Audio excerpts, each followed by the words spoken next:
Hello guys, Jerry speaking. Welcome to LJPCBM episode number 906. And today we'll be acting to OddGamer Space Jam. And oh boy, a year ago this week, Space Jam has celebrated its Space Jam sequel, celebrated its first anniversary. So let's react to this beginning in 5, 4, 3, 2, 1, go. Thank you. Wow, Bugs Bunny, okay. OddGamer, wow. Makes sense, presents, okay. Well, it makes more sense than anyway for the basketball sports, okay. Space Jam, wow, okay. Wow, okay, makes sense. Is that him playing basketball?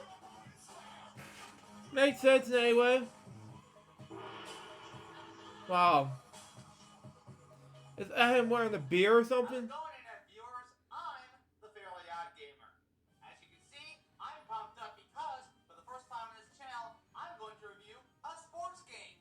But not just Wow. a sports game, it's basketball, baby. If you watch it, pause that.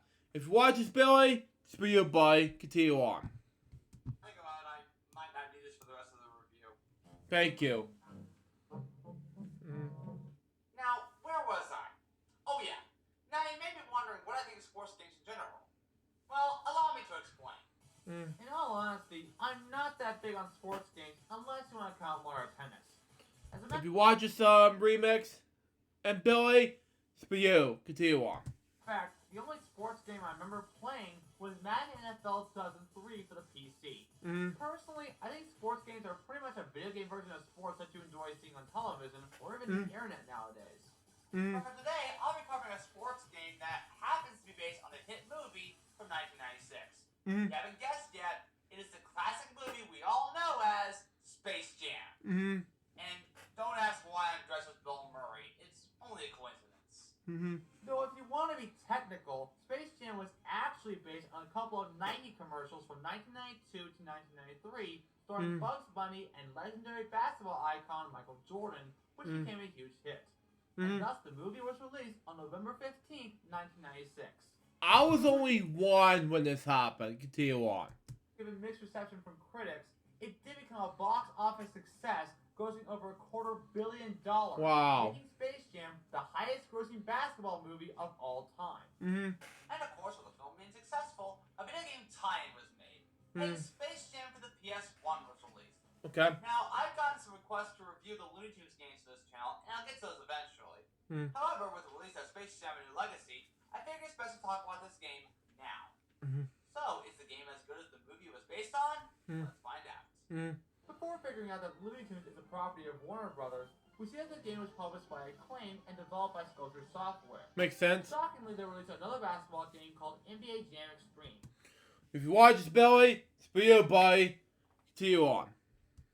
And get this, it was released the same day that Space Jam on the PS1 was released. Wow! On October 31st, 1996. And if you watch this, Billy, this game's for you, buddy. Continue on. And Mitchell, you're gonna love this. And I'm not gonna say it as much. Kobe Bryant, my God. Continue on. How's that for a coincidence? Anyway, a spaceship lands on Mourne Mountain, and My the God. title screen suddenly appears without knowing any context unless you've seen the movie beforehand. Wow. But I'll explain anyway. Aliens called Nerdlucks capture the essence of basketball legends, turning them into mutated monsters called Monstars, and they challenge Bugs Bunny and friends to a game of basketball, giving them the disadvantage. Wow. Because of this, they call upon Jordan and convince him to join their team, the Toon Squad, and stop the evil Monstars from winning the game. So with that out of the way, let's play some ball. Before the game begins, you can choose to play as either the Toon Squad or the Monstars. The only advantage in choosing the Toon Squad is, of course, getting to play as Michael Jordan. Wow. Anyways, you then get to choose 3 team members ranging from Bugs Bunny, Daffy Duck, Taz, Elmer Fudd, Porky Pig, Sylvester, Wile E. Coyote, and even Foghorn Leghorn. Also, it's nice to see Michael's dirt face while a game learns. Anyway, after choosing your team, you then play the first minigame, or sub-level as the game calls it, which takes place in the trophy room. As Daffy, you have to retrieve Michael's basketball equipment, including shorts, jerseys, and shoes, in order to... Wait. Is that over there a bulldog? Comments me of Georgia Bulldogs, because I'm rooting for the dogs. Woo, woo, woo. Continue on. Air Jordan himself for the upcoming game before time runs out. Wow. However, make sure to avoid Nerdblock's toy traps as well as Charles, who can slow you down after every nibble. And because I'm playing this game on the PS2, allow me to point out that this game has no analog support. So the only way you can move in this game is by using the control pad. Once the minigame is done and over with, we then move on to the main event, the basketball match. If you've ever played NBA... Wait, hold on. Is that a McDonald's logo? Continue on. Then you pretty much know how this game works. If you're on offense, you can pass with the X button and jump and shoot with the circle button. You can also use your turbo by holding either one of the L or R buttons. But here's something really cool. If you jump into the ball while on turbo, you can perform a slam dunk. Some of these slam dunks are incredible to look at. Like this miraculous full court shot I did. Boom! Wow. However, if you're on defense, you can change player control with the square button and tackle an opponent by pressing X while in turbo. This also applies if you're playing as the Monstars, and that's pretty much it. You play through 4 quarters of full-out basketball, and the team with the most points wins. Yeah. After finishing the first and third quarters, you can choose to play one of 3 sub-level games. Before moving on, I forgot to point out that each sub-level game allows you to enhance your character's abilities. In Shootout, you play as Yosemite Sam, or one of the Monstars, and you try to make more baskets than your opponent. The points you earn depend on how far you make each basket. Makes you sense. can even score bonus points if you make it from the moving shadow circle. Getting more points in this game can help increase your shooting accuracy. Makes sense. Up next, we have the Hall of Hygiene, which can affect your rebounding abilities. Whether you're playing as a Monstar or Lola Bunny, you grab a basketball and throw it at targets to earn points. Finally, we have Space Race, which in my opinion is the worst sub-level in this entire game. As Speedy Gonzalez, you pilot a spaceship through an outer space obstacle course while collecting missiles to fire at your opponent, and avoiding obstacles like asteroids, comets, and lasers, among others. Oh, and you can fly by these speed boosts for more speed. Not only are you awarded points based on how long you're able to stay in the court, but it can also help out if you want to increase your court speed. But why is this minigame bad, you ask? Well, remember the Archie levels from Toy Story? Yeah, which I did react to before. Continue on. I didn't like Archie's overall control because it felt disorienting to me. And they're not much better here. The controls for the spaceship are exactly the same, so there's really nothing much to talk about. But there's one more sub-level game to play during halftime, and it takes place in the locker room. The objective of this game all depends on what team you're playing as. If you're playing as the Toon Squad, you play as Bugs Bunny, and you try to find water bottles that hold an elixir, therefore helping your Toons play more like Michael by increasing turbo power. And how do you find these water bottles? By opening as many lockers as possible before time runs out. But watch out for Nerdblock's distractions and attack with bombs and bombs, as well as Gossamer, who can stun you for a bit. But he's not the only cameo in this game. Look, it's Michigan J. Frog. Wow. Hello, my baby. Hello, my honey. Hello, my ragtime. Wow.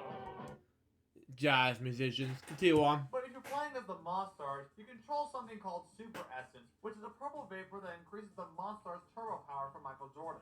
Makes Other sense. than that, it's pretty much it. For the most part, the graphics look like an updated Super NES game. And this is for the original PlayStation, a console that's clearly capable of 3D graphics. And I don't think this game delivers on that pretty well. Even the supposed 3D graphics doesn't convince me in the slightest. However, there's one more feature in this game that's yet to be talked about, and that is the Intergalactic Tournament. Wow. Hey dude, did you say tournament? Oh yeah, what's up? Nothing much. What are you wearing? Oh, I'm wearing my Toon Squad jersey. Wow. I'm the video game tie-in to Space Jam in celebration of a sequel. That's awesome, dude! I can't wait to see the new Space Jam movie. So what are you talking about now? Well, right now I'm talking about the Intergalactic Tournament, so wish me luck. Good luck, dude! Thanks, Hux. The Intergalactic Tournament is about the same as the regular game, but here's the catch. In order to beat this mode, you have to win 5 games in a row as the Toon Squad. And the worst part? Michael Jordan, the best character in the game, is not available in this mode. Wow. Oh man, it would have been awesome to play as Michael in this mode. Yeah, it was a missed opportunity. Focus, dude. Anyway, I just want to see what's up. Later, dude! Wow. Makes sense in any way. So yeah, that was Space Jam for the PS1. And I don't know what else to say. It's pretty much NBA Jam but with Looney Tunes characters, which is strange because Michael Jordan never appeared in any of the NBA Jam games. The graphics look pretty bland, but at least the Looney Tunes look pretty good. The overall gameplay is generic, and the minigames don't help out in any way whatsoever. While it does give the game more variety, neither of them result in a rewarding aftermath. It's a fairly short game that could last around half an hour. Okay. There are people that grew up with this game and even have a soft spot for it. Makes But sense. this game is just not for me. Overall, Space Jam really isn't that intriguing of a game.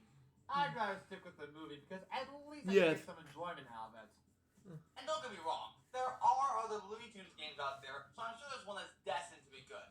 If there is a Looney Tunes game that you want me to review, then let me know in the comments below. That's fine. Until then, I'm the Fairly Odd Gamer, and I wish you all good luck for the rest of your day or night, wherever you are. Take care, everyone. That's all, folks. Well, that's all, folks. Yeah. Oh, wow. How's it going, dudes? Be sure to subscribe and hit that bell icon if you want to get notified for upcoming videos. Also, be sure to check me out on Facebook, Twitter, and Instagram, as well as my character buddies on TikTok and video commissions. Links to those in the description below.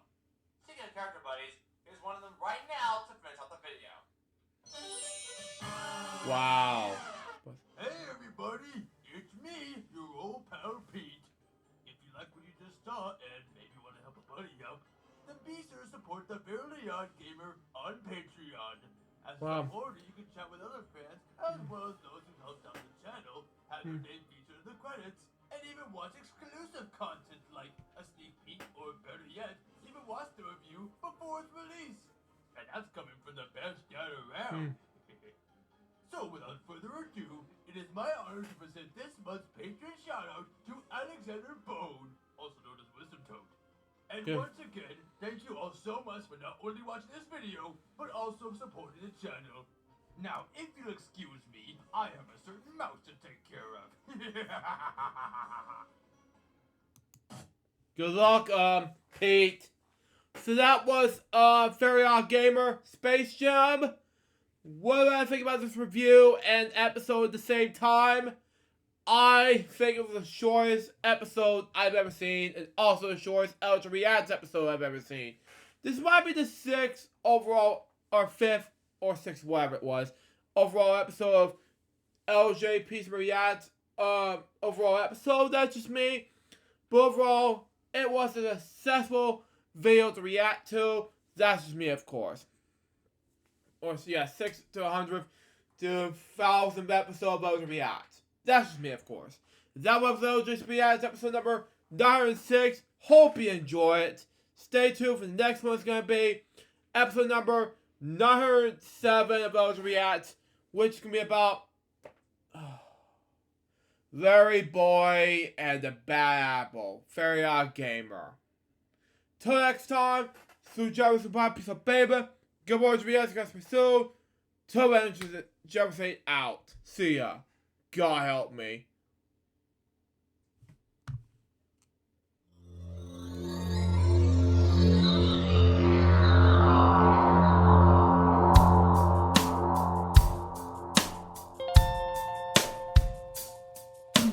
Given unto me this life I'll never take for granted, and given all the time I fail to really understand it, I never sought to meet the maker of reality, the one who gave the life that which is always happening, but I tried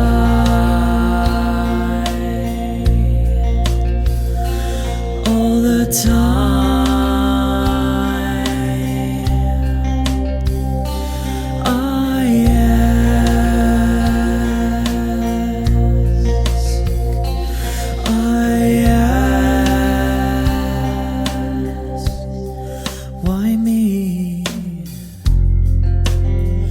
Why was I the one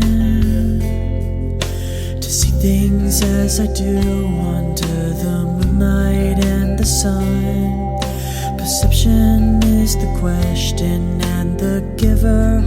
the key.